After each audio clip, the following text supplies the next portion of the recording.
So I don't really know how long this video is going to be, but I'll say this right off the bat. Try to keep things civil in the comments. I think we all kind of understand what's going on here in the world, that we need to make videos like these. I hate making videos like these, but we're gonna go ahead and do that because this news has taken over the NHL by storm. The NHL and NHLPA have considered stopping all cross-border travel for NHL games prior to the Christmas break. This is from Friedman from about an hour ago. He also said, "I am very curious to see if an Olympic announcement comes as part of this or in the near future, as in both sides agree not to go." Here is the announcement that was made by the NHL and the NHLPA. They have agreed to continue the 2021-2022 regular season schedule, with details of that agreement being outlined in the link below and in this thread. Let's go down and actually read the statement that is made here by the NHL's Players Association. Following several days of meetings with their respective medical experts amid increasing positive test results and rising numbers of postponed games, the NHL and NHLPA today jointly announced the following. We will continue to play the 21-22 regular season schedule.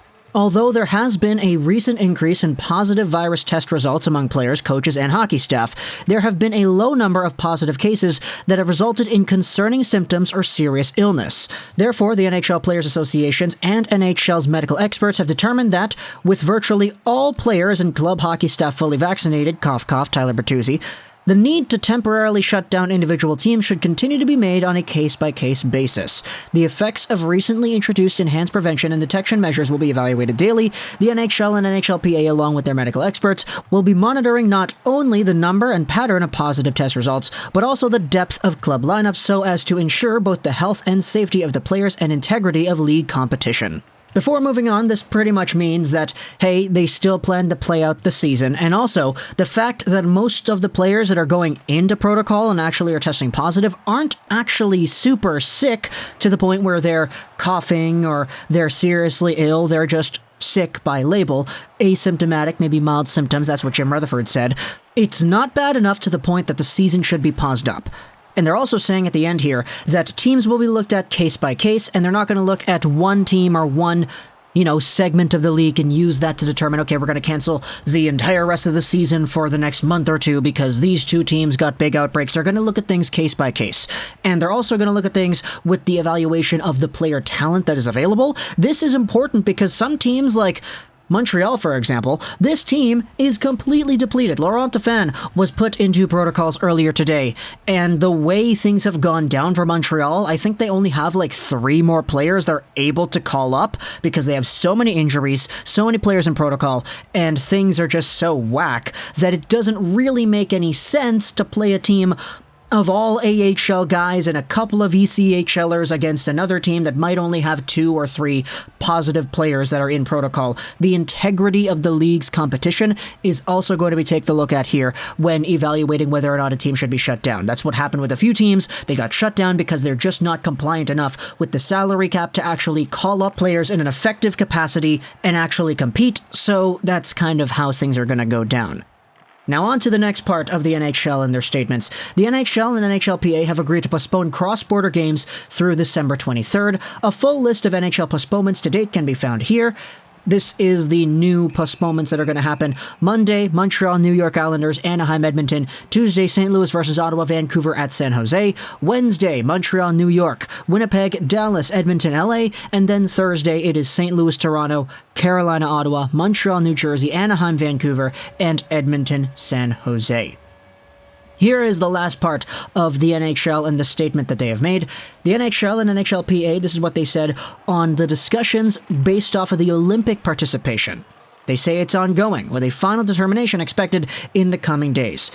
Given the disruption of the NHL's regular season schedule caused by the recent outbreak, 27 games have been postponed as of Saturday, and at least 12 more will be postponed through December 23rd, and to continued uncertainty caused by the ongoing pandemic, the NHL and NHLPA are actively discussing the matter of NHL player participation in the 2022 Winter Olympics in Beijing, China, and expect to be in a position to announce a full determination in the coming days. With the number one priority of maintaining the health and safety of our NHL community, and amid changing and unpredictable conditions, we are determined to remain flexible and adaptable both in terms of scheduling and in adjusting protocols as necessary. Emily Kaplan had a thing here. She says that the Olympic announcements are coming in the next few days, but multiple league sources tell her it is highly unlikely NHL players will go now that the season has been materially impacted by the virus. We also had some folks over on Spit and Chicklets saying that the NHL players will not be going to the Olympics, although Spit and Chicklets, I mean, hashtag rumor boys, am I right?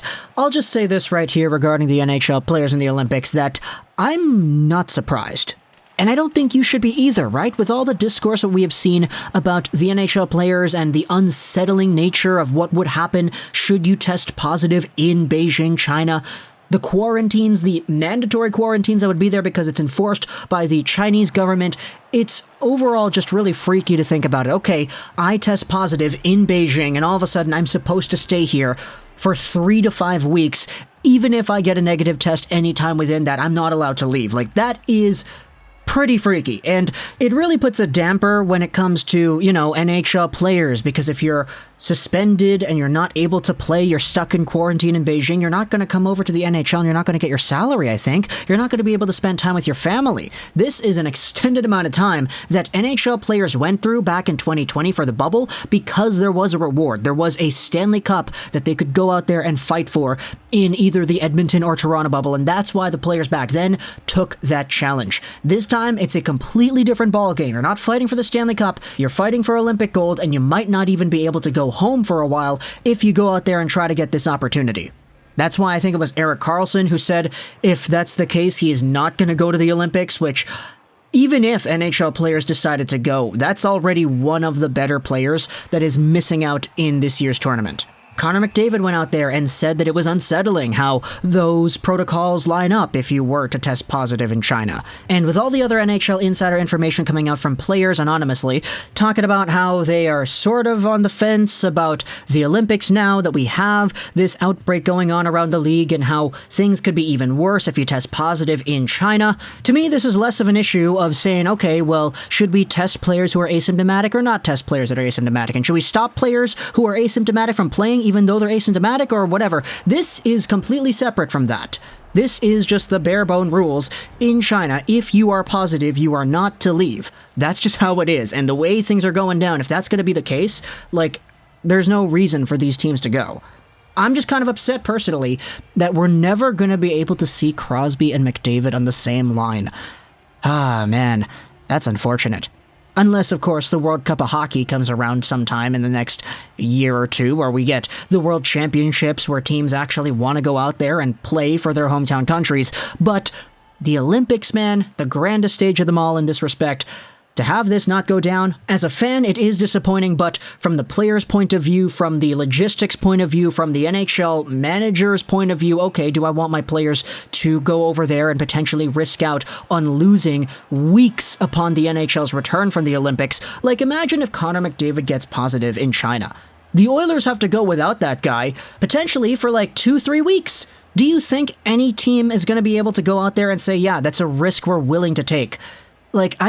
It doesn't seem like something that I think should be even done. So talk to me in the comments. What do you think about the NHL shutting everything down so far? My one request is to just please keep things civil and not try to go out there and discredit people just because of what they believe in. We all have a voice and we all have ourselves opinions that we are allowed to share, and that's what we're going to go out there and do. My opinion is that I'm not really surprised the NHL is probably going to back out of the Olympics, but tell me what your opinion is. Talk to me in the comments on your thoughts. I hope you enjoyed. This was Wilson 99. And bye.